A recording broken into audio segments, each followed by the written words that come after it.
Welcome to the first I'm a Practicing Musician podcast. I'm Jake. I'm the founder of Practicing Musician, and I've got two of our lovely ladies on the call with us, Stacy and Margo. Why don't you give brief introductions to yourselves? So we'll go start with Stacy. Hi, my name is Stacey Swanson, and I serve as a bit of a chain of all trades with practicing musician, helping to build processes and build the infrastructure of the entire organization as a whole. So happy to be here. Thank you for inviting me. Yeah, thank you, Stacy. And Margo. I'm Margo Tsunemori. I'm the practicing musician cares manager, and I do everything facing subscribers and try to make everything work. Great. Yeah, and you both definitely help make things work. I've got a lot of stuff up here and don't have a lot of experience in business, but my name, as I mentioned, is Jake, and I founded Practicing Musician simply because I love music and it has had a major impact on my life. There's a story that I typically tell to explain the magnitude of the impact, which is that I started using drugs and alcohol when I was 12 years old. And when I was 17, I was arrested for the fourth time and ended up in juvenile hall over Christmas. One of the guards told me that he sees the kids there every year, at least some of them, because they would get arrested on purpose. Their Christmas in juvie was better than it was at home. And I didn't really understand what he was telling me at that time, and I continued to use for quite a while until I realized that my drug and alcohol addiction was affecting my ability to play music. And I really cared about that passion that I had for music. So I started my journey towards sobriety. And since that time, I've realized that that degree of passion, a healthy passion, I should clarify, is something that allows a person to become intrinsically motivated to develop that degree of attention, focus, and just care for a particular activity or person or whatever it might be that can lead to mitigating the effects of any negative behaviors, not even necessarily just addiction. But anything that takes us out of that present moment and reduces our ability to interact in a positive way with society. And so that is why I created Practicing Musician, to give that ability to every single person. And today we are going to talk about specifically how we're going to start with music educators' experience in the classroom. Now, Practicing Musician is a tool that is utilized for at-home learning, self-paced by individuals who have no experience playing music before. It is used in the classroom. That's the primary channel that we're used through so far, because during the pandemic, there was a lot of, well, there was just a strong need for this type of teaching tool. We'll get into that in a bit. And then we're really branching out into helping homeschoolers at the moment. So with that in mind, I am not an educator, so I'm going to pass it off to, well, let's start with Margo and just discuss some of over your career as a music educator. First of all, when did you start your music education career? And you also just retired, so if you could talk a little bit about your history during that time, that'd be great. I started in the last century in 1985 or Dinosaur. 85. Woo. And yeah, taught K-12 band, choir, no orchestra at that school, but pretty much traditional. And one of the things that I know is that what I taught in 1986 is not that different from what is being taught now in 2024.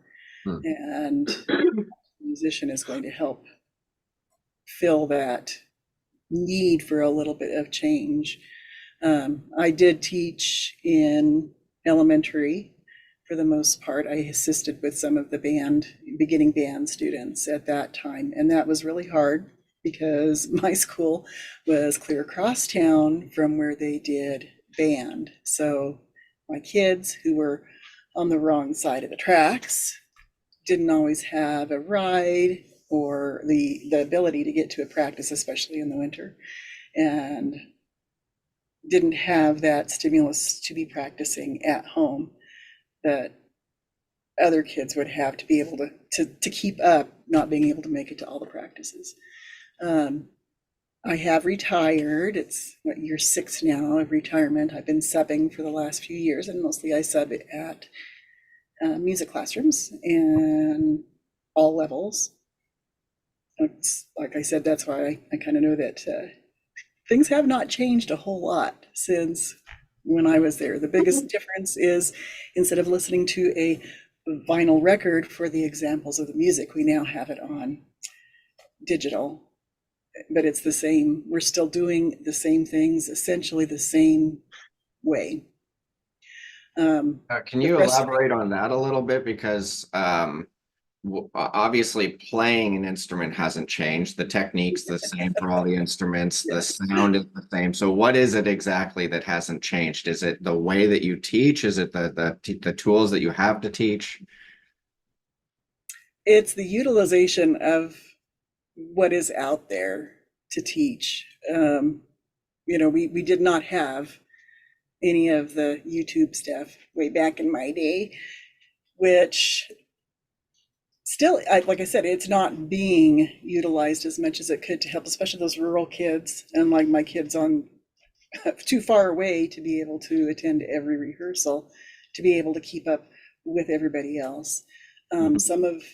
Some of what is out there is really useful, like the programs that you can purchase where you can play along with one of the music pieces that you're practicing, like currently in a band.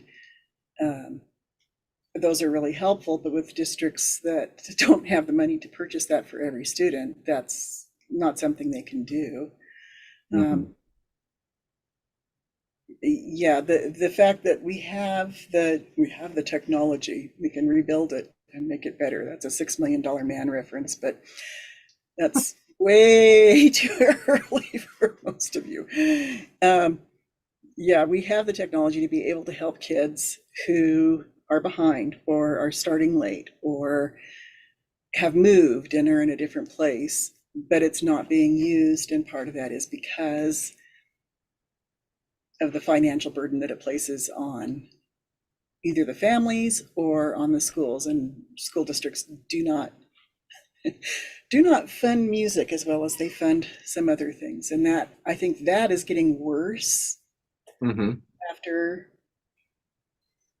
COVID than it was even before COVID. Getting worse. So let's back up even a little bit further.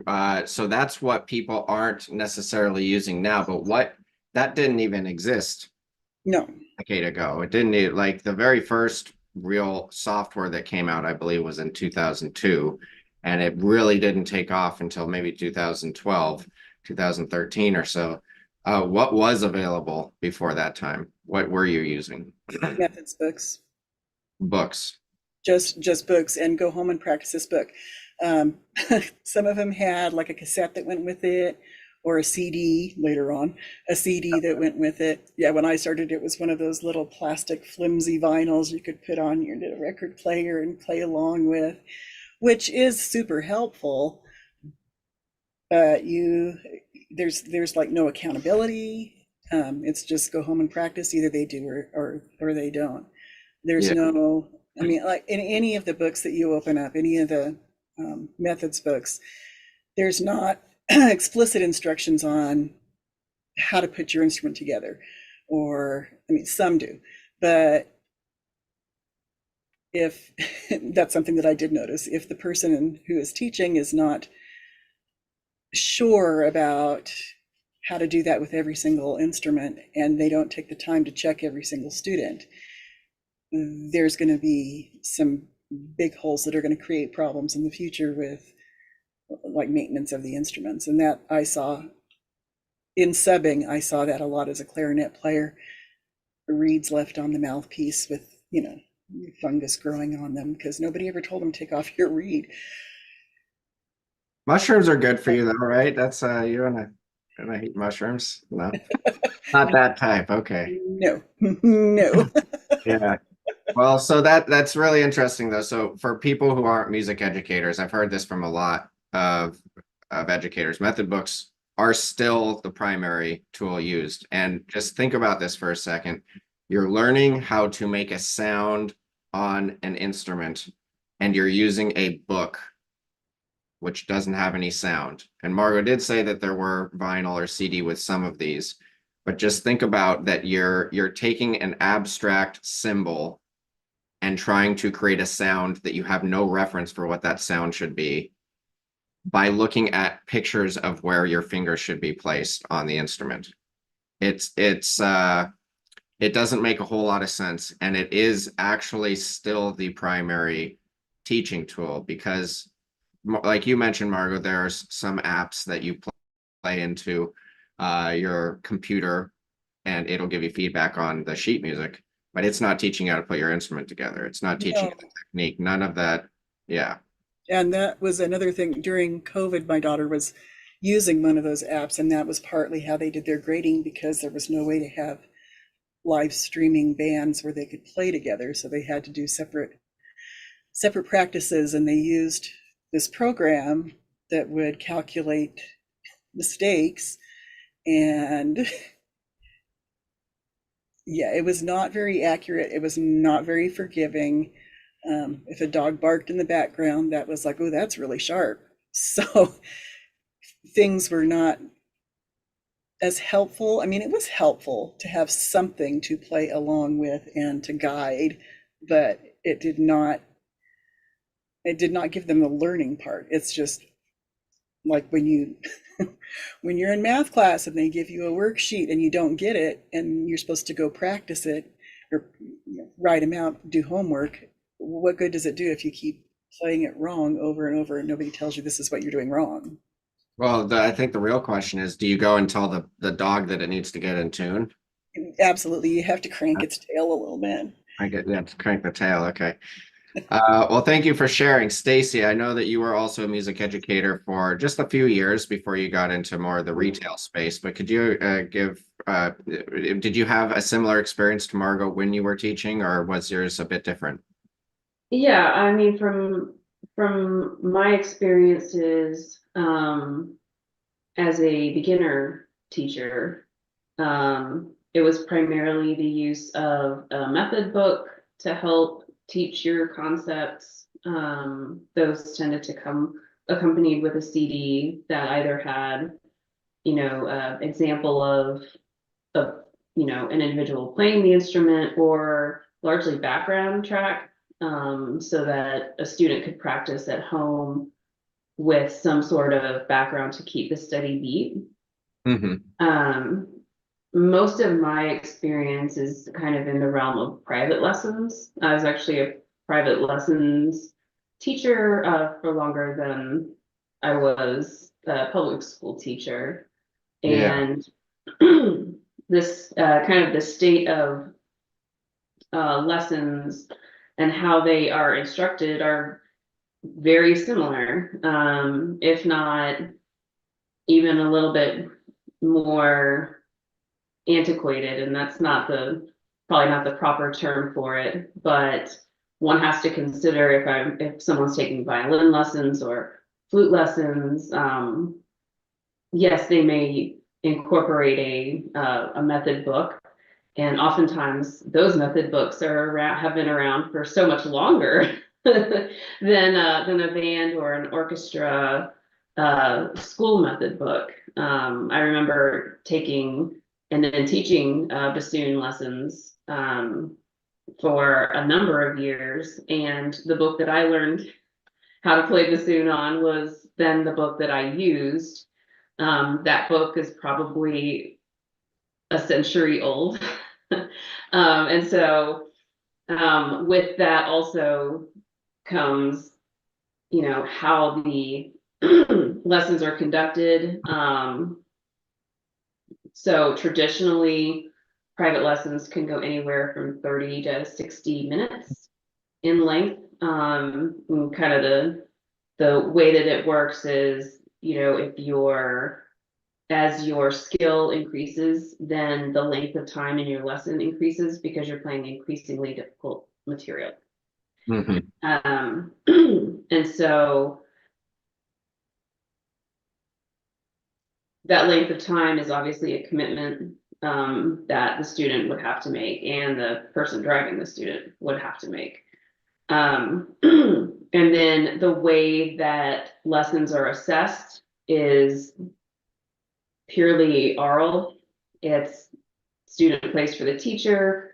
Teacher says, yes, this section sounded great. This one rhythm was a little bit off.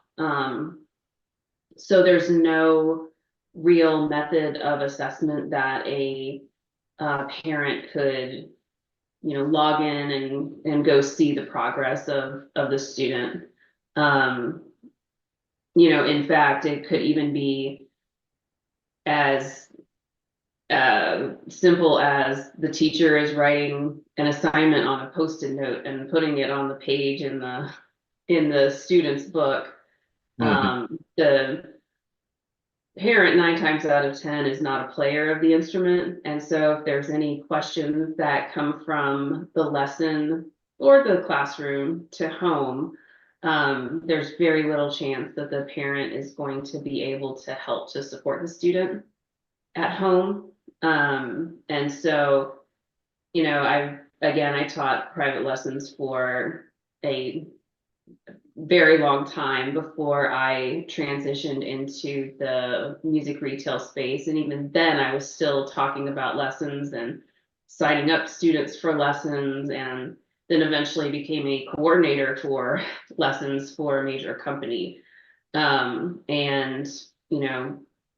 it just all in all, it didn't really matter the time or the year.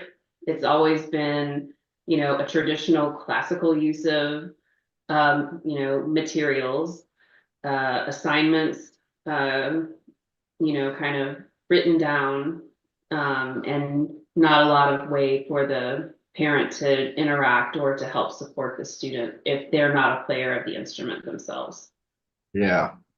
Well, I got up while you were talking because here's my stick control for the modern drummer. You can see how dated this is. I've had this book myself for over 20 years, and the copyright is 1935. And this is the kind of quintessential snare drum book from 1935 that everybody uses today. So just I'm more not saying that's point. bad stuff. I mean, that hasn't changed. Those Correct. everything in there is what we need, but is that the best way kids are going to learn? Well, yeah, I mean, and that's a really good point. For drums, once you have drums are actually a lot. I hate to say this because I am a drummer, but there's a lot less technique. I've been playing flute since I was 4. Then I went to piano. Then I went to saxophone. I was in jazz band. I played with all sorts of groups all over the world.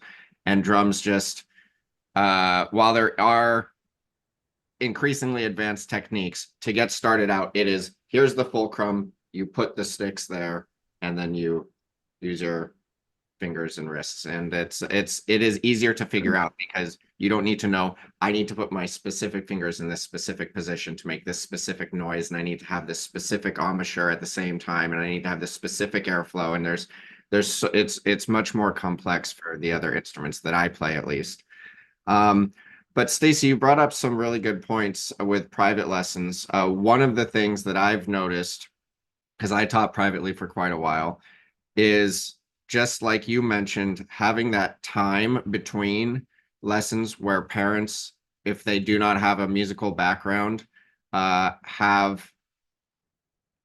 can't provide feedback. And so what happens if the student is, this is the question I have for you. What happens when your students went home and they did want to practice, unlike Margo saying there's no way to track sometimes, and we'll talk about that as well with these other programs. But what happens when they did practice, but they practiced incorrectly? then they would have done that for a week, until their next lesson. And, as we know, practice, there's always this adage of practice makes perfect.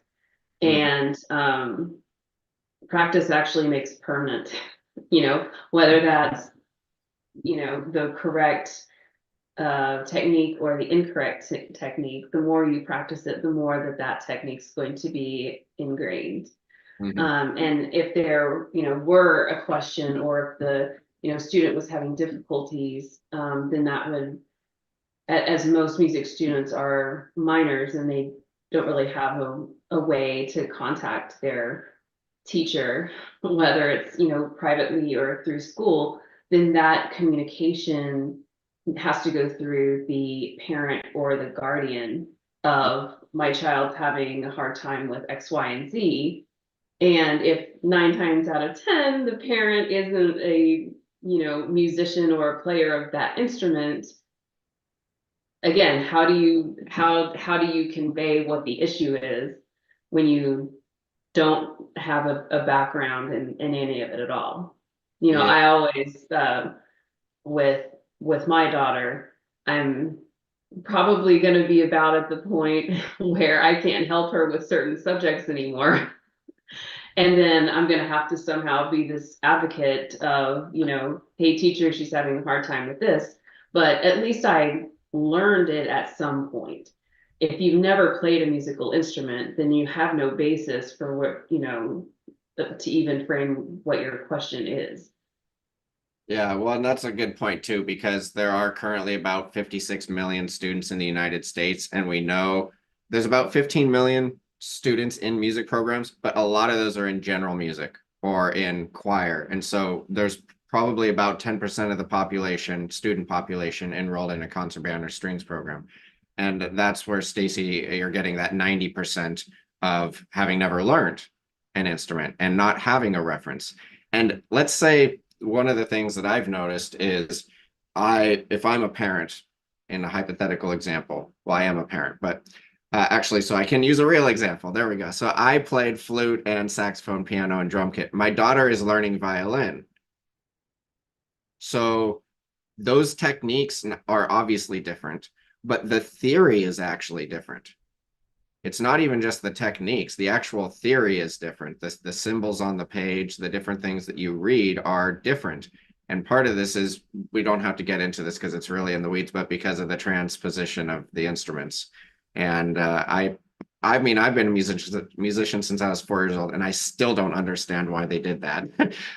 Why saxophone is G while flute is B flat, while trumpet is C, while horn, French horn is F. I don't know. It seems bizarre. Maybe somebody can explain that to me. I built an entire music education company, and that one thing I don't understand. I understand almost all of it, but the explanations that have been provided are bizarre. So, anyways, Margo, is this something that you deal with or dealt with at public school? Is parents not understanding how to provide feedback to their kids? So kids practicing the wrong thing, not just not practicing, but just coming back in almost worse, in a worse position than they were when they came in the class before?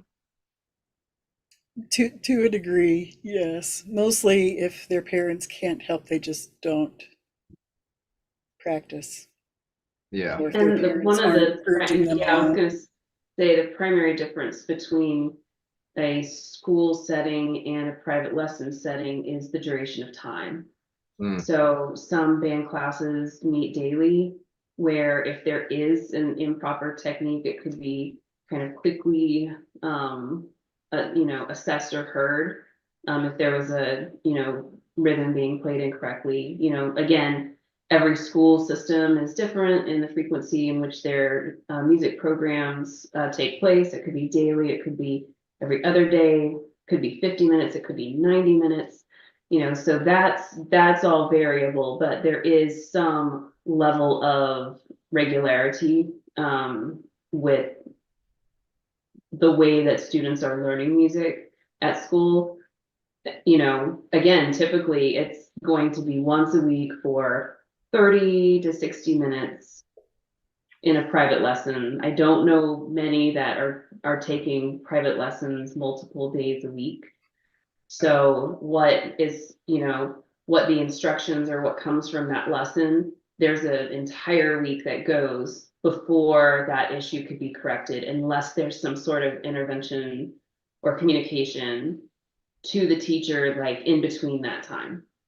And in a band setting or orchestra setting, depending on the size of your group, there's mistakes that will happen and be practiced incorrectly the entire time because they're missed.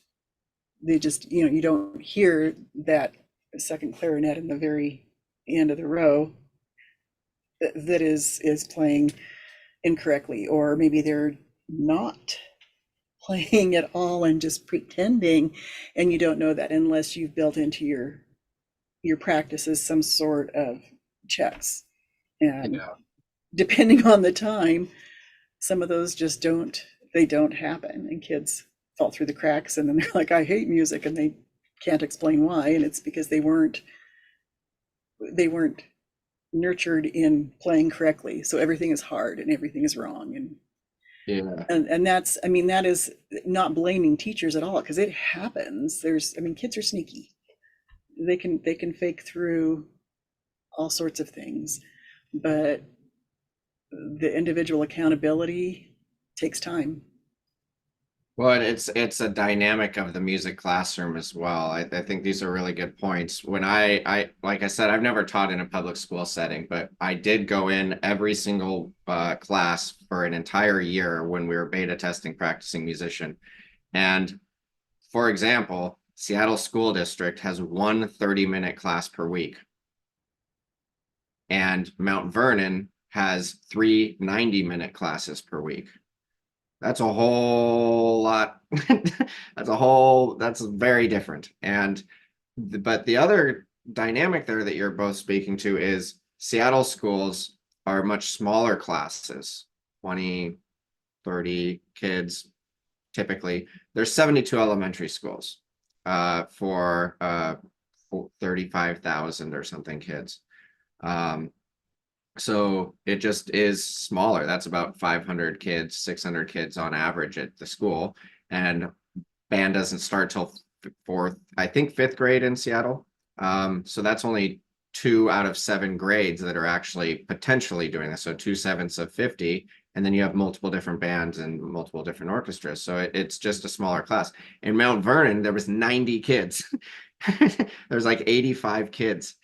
So even though they had more time, and they were fortunate, not all classes are like this, but they did have 1 teacher and 2 student teachers, so 3 teachers total. So it averaged out to about 30 students per teacher, but still 30 students per teacher, that even if they spent the exact, even the amount of time with every single student, that's 3 minutes per student per 90 minutes. So missing something is not even, it's definitely not the fault of the teacher, right? It's just how can we possibly divide our attention? How can a teacher possibly divide their attention that way? So I think that's a really some really interesting dynamics that are just part of it. And one other dynamic for people who don't know is we ran a poll of hundreds of music educators. The average number of students that they have that they see at least once a week is 248. And typically that's across multiple schools because the students are not in class regularly. So they're at one elementary school on Monday, a different one on Tuesday, a different one on Wednesday. So that's a whole nother, think about that. Even if you're a math teacher at a high school and you're on a block program or something like that, you have maybe 4 or 5 classes a day. So you might have 150 students, but then those repeat. This is like 248, and sometimes like we had some with over 1,000 students on this poll.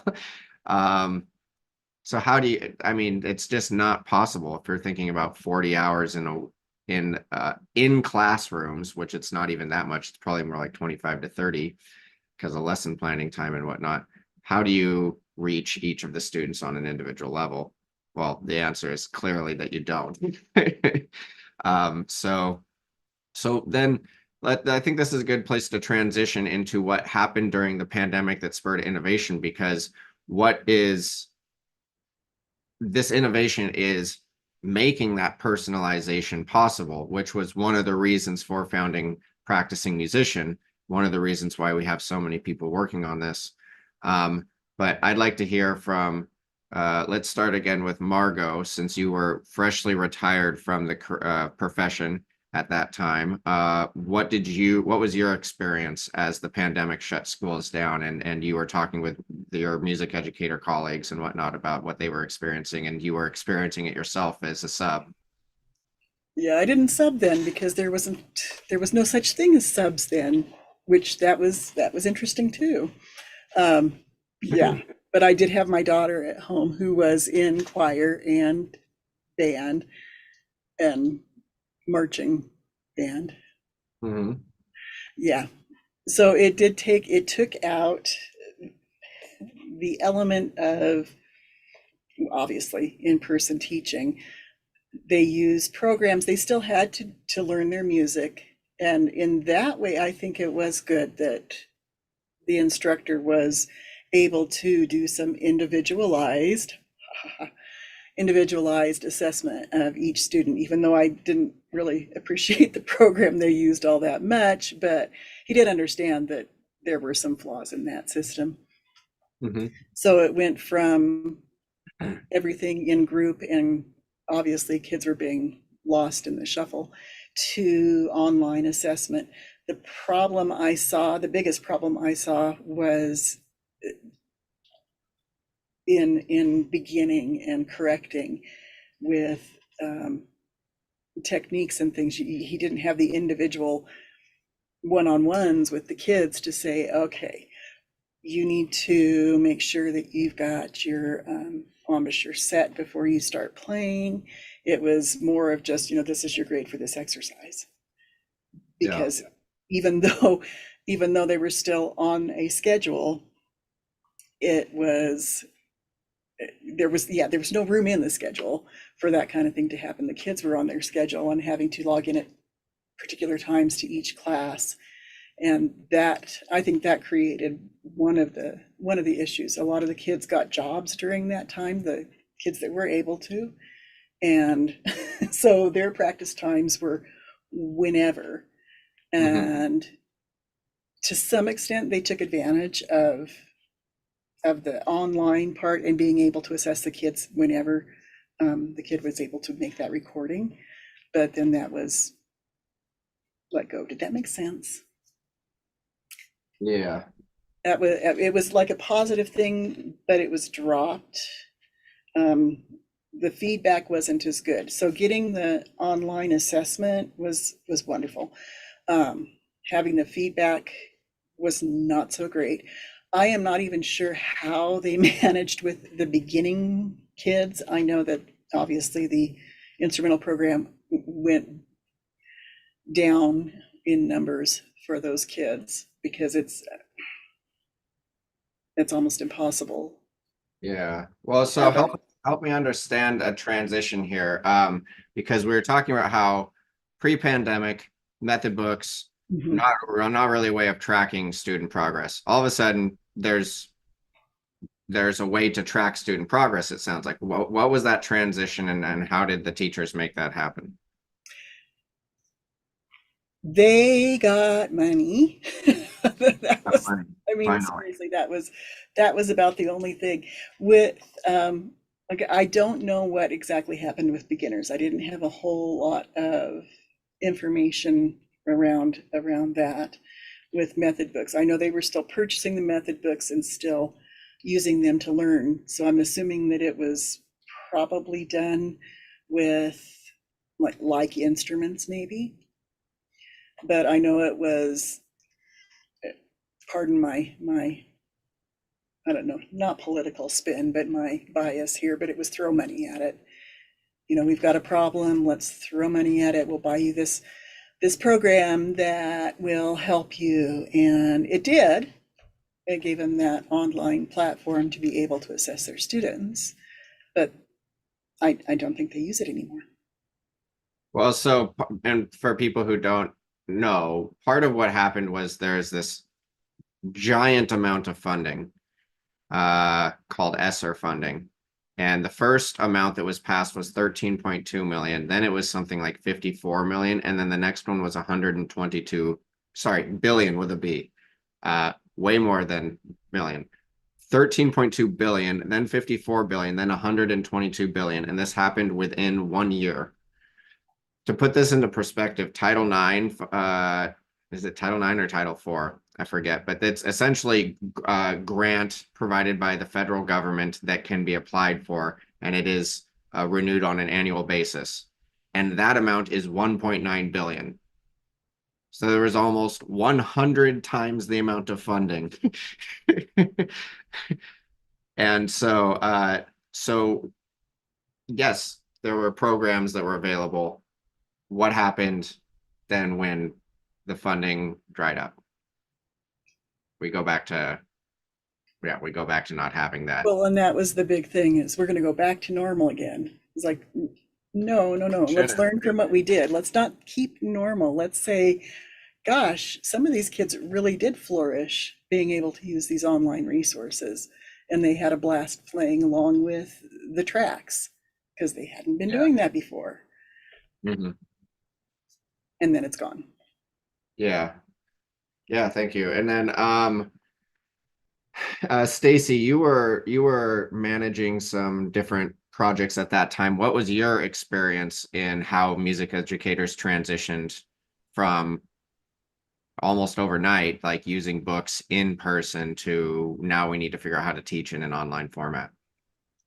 I think that those who were already a little bit more tech savvy transitioned fairly seamlessly into online learning. And that could be, for any number of reasons. It could be that they are, of a different generation that's grown up exclusively with technology their entire lives. That could be one.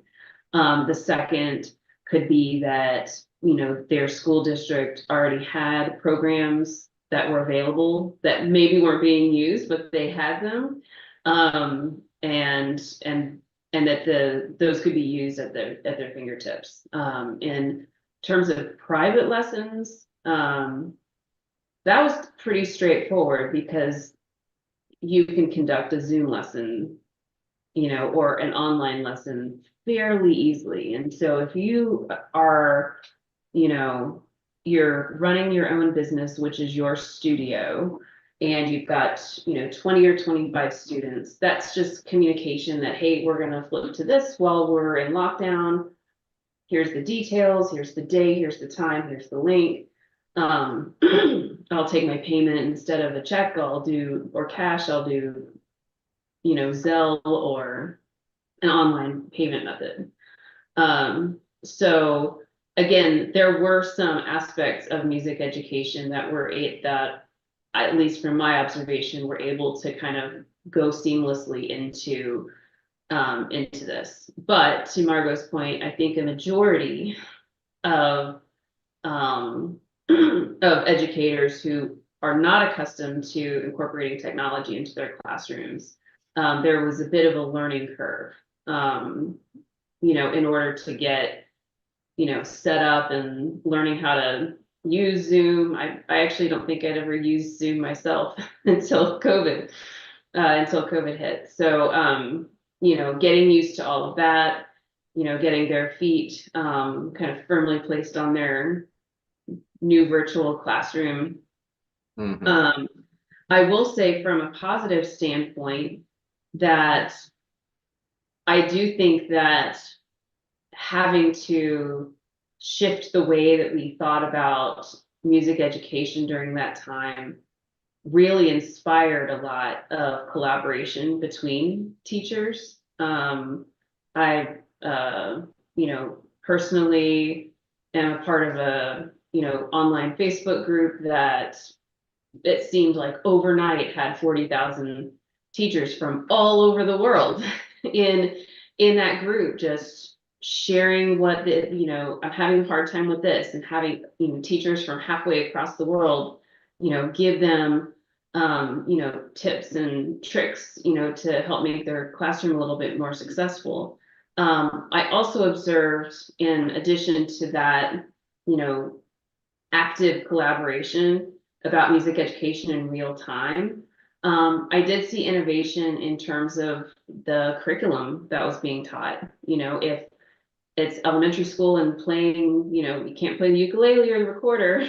um, we were doing, where I was seeing, you know, music units that were new and unique to that school. Musical instruments of different countries, or, we're going to,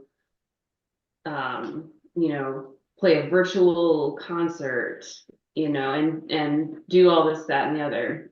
So I did see some really, really unique and innovative, teaching units.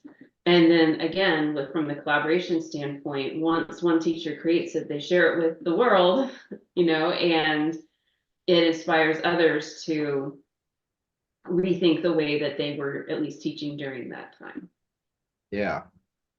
Yeah, a story that I find hilarious from that time, which I mean, maybe depending on how you look at it, it's not hilarious at all, but I believe it was Kathy Margo who told me this, that she was in her classroom doing lesson planning, and the teacher from the next room over came over and asked her, how do I copy something on my computer? And she's like, what do you mean? And this teacher didn't know. So she went over to the classroom to help her. And it turns out that teacher, who had been teaching for over 30 years, was, before the pandemic, using a typewriter. So obviously that's a pretty extreme example, but just for a juxtaposition of, we are now teaching in a completely digital environment, to, I never even had a computer in my classroom. And everywhere in between, a lot of music programs have a TV in the front, like above their blackboard or whiteboard or whatever it is that they're using. And that's it. There was so making that transition was very difficult. Now, the other thing that you said, Stacy, that is something that I realized, is there was a lot of collaboration happening, which was wonderful. And part of what spurred Stacy was the first person that I brought on board. And it was because I realized people were collaborating to create content, but in somewhat of a disorganized way, because this had not been done yet. So it was like, hey, I have this assignment. And then somebody else would say, hey, I have this assignment. And those two assignments didn't go together, but they were assignments. They were something for the kids to do, which was good. But if you have someone with a sight of what needs to be created, so that there's sequential learning in the context of a traditional method, but in an online format, which is something that I'd been developing for 3 years, then you have a whole bunch of people coming together to create content that is sequential, which is absolutely important for learning. And that was why during that time we got 150 volunteers, and we were able to create so much more content. We created 5 instrument courses for 5 new instruments completely from scratch. We added content to the courses that were already there. We had, people managing and maintaining our site. We have a professional development roundtable, which is still going there. We're going to have our 4th annual summer symposium. So this year, and so it did spur a lot of innovation. Now, the important thing is what you both have alluded to, which is, now that people are back in the classrooms, how much of that innovation is still being used, and how many people went back to the same old, as you mentioned, Margo, because, there's no money, it's okay, we're going to do the same thing because that was it worked, rather than these things are maybe in a digital format, but can work to better individualize instruction and assessment when we're in the classroom, or provide that video tutorial demonstration by an expert that a student can watch at home, or, you know, have sections working together while the teacher's working with another section, so that there's not everybody sitting by idly waiting for the teacher to work with them, or all of these different, you know, we even had we crowdsourced 23 different 5 minutes standards-based activities with assessments, and a whole lot of assessments. And these are still being used in class. We still provide them, and they can be used in a digital format. But there's so many great things that we learned about that can be carried over, and really, in my opinion, should be carried over, because it enhances the classroom experience in person. But what did that happen on a large scale, or are a lot of people going back to using the method books and whatnot that they were using before? As far as I know, we're pretty much on method books. Yeah. From what I've seen, even the online groups that I'm a part of, there's always questions about which online method book is the best, which method book is the best, which method book is the most consistent, which one does this, which one does that. There's not, like I said, there's not the question of online, even though I said it, that was wrong. Some of them do have some online resources that go with the book, which is great, but they lack the assessment. They lack motivation, something to get the kids to want to practice besides having maybe some practice tracks. And it doesn't help those kids. Again, it doesn't help those poor kids who are, you know, across town, can't make it to every beginning band or orchestra practice, and they miss things. Yeah. And that's one of the nice things with when it was COVID, some of the teachers did put their lessons recorded. Sorry, I am so freaking old. Recorded, they put their lessons online where the kids could access it and play it over and over, so they could like practice that certain thing. And that was, I mean, across the board with all subjects, but it wasn't across the board with all teachers.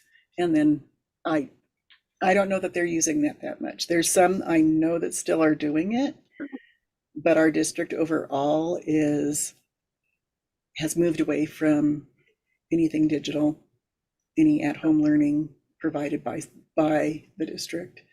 Yeah. Specific. Well, and I think there's a couple points I'd like to make there, and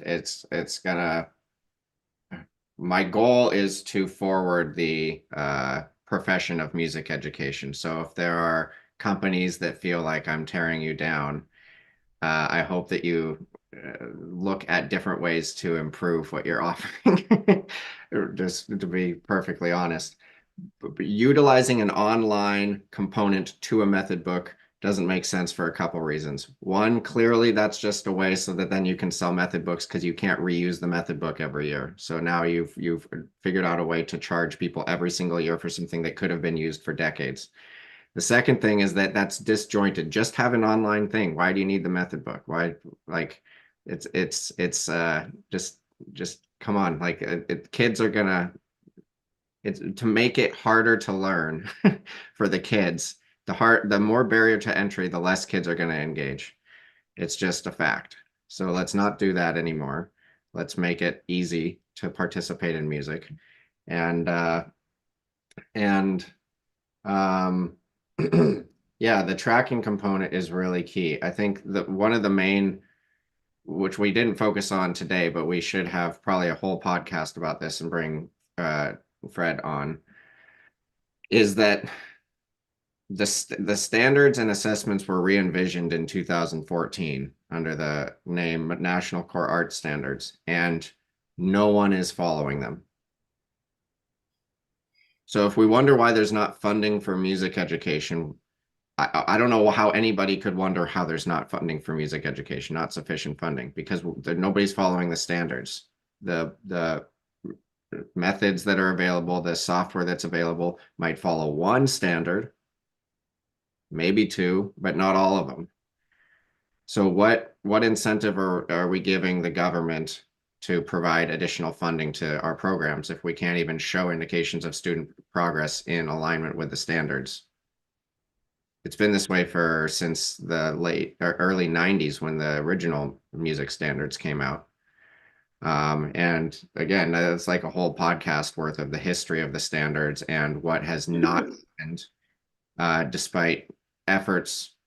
It, in my opinion, hasn't been cohesive enough to make a large impact and to make the change that all companies, rightfully so, say that they want to make. We want to have everybody have access to music education. We want to have, and a lot of companies are giving a lot of money to make this happen.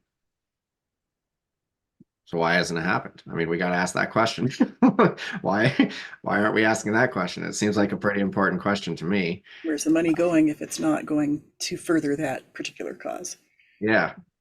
So that's something that we'll definitely circle back around on in another podcast episode. But just to kind of close this out, Stacy, do you have any insight into what music educators are doing now that the pandemic is at least over enough that everybody's back in school?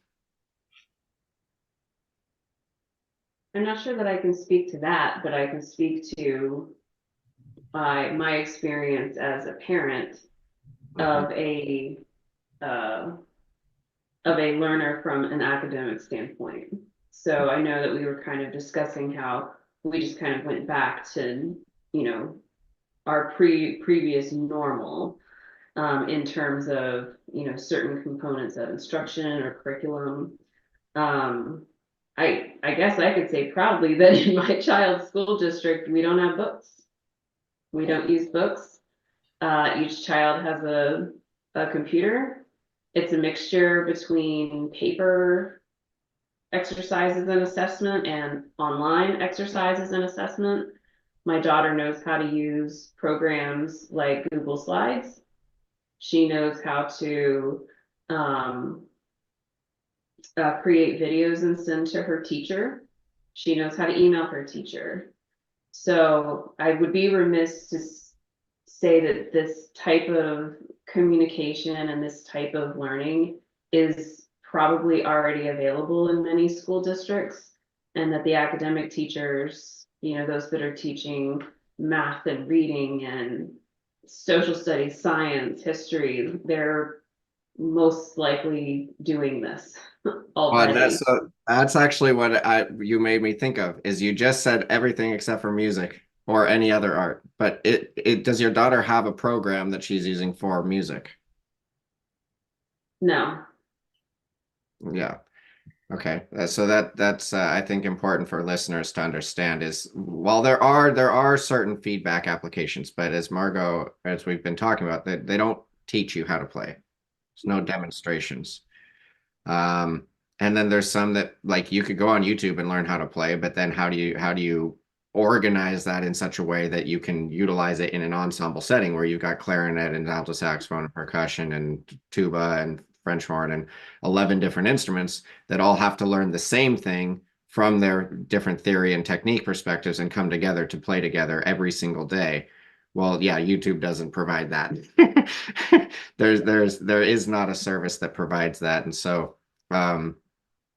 but that is really good to hear that there is at least a device that every student in your daughter's district is provided. Is she in I actually don't know this. Is she in a music program or choir? She was in choir last year. She is not in choir this year. Okay. Yeah, and she's a theater.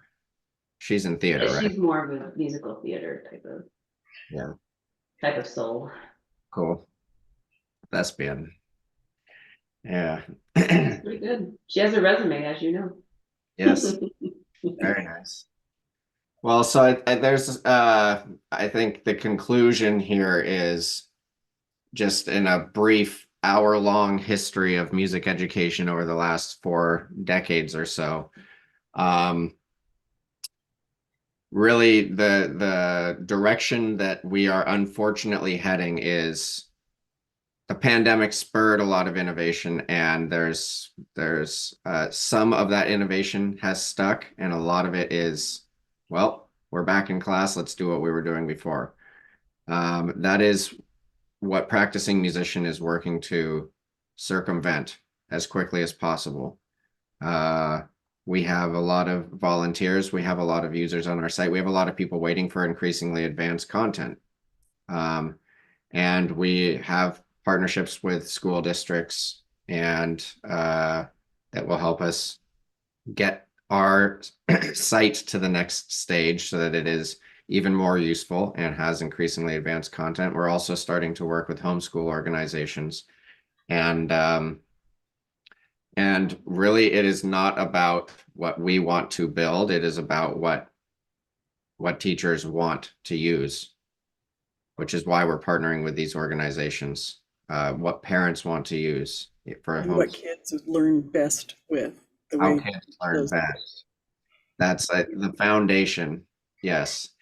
And so utilizing our understanding of not just instrumental pedagogy, which is the primary form of teaching through method books, but breaking that up in a way that utilizes our current understanding of human development and knowledge acquisition, and so psychological, neuroscientific, and educational research to then rebuild it in a way that is aligned with what students actually want. Students, my daughter learned how to swipe when she was 2 years old, right? She loves reading too, but if we can provide her with minute-long video tutorials that are very simple to not a lot of attention span needed, and you learn one concept and then you practice it, so you're actually processing the information, outputting it in real time almost. It just helps accelerate learning substantially. So I'm excited to get into more of these podcasts. We're going to be doing them Fridays at 10. It will most likely be me for everyone. Stacy and Margo will be joining us sometimes. We'll be calling in lots of other team members, music educators that use our site, musicians. It'd be wonderful to have. I have some specific musicians in mind, but I'll reach out to them as time permits, and just see how people learn, why they learn, and how we can provide that opportunity to as many aspiring musicians as possible. That's really going to be the goal of this podcast. So thank you everybody for tuning in. Thank you, Stacy and Margo, for joining me today. And I will stop the live stream here. All right. If I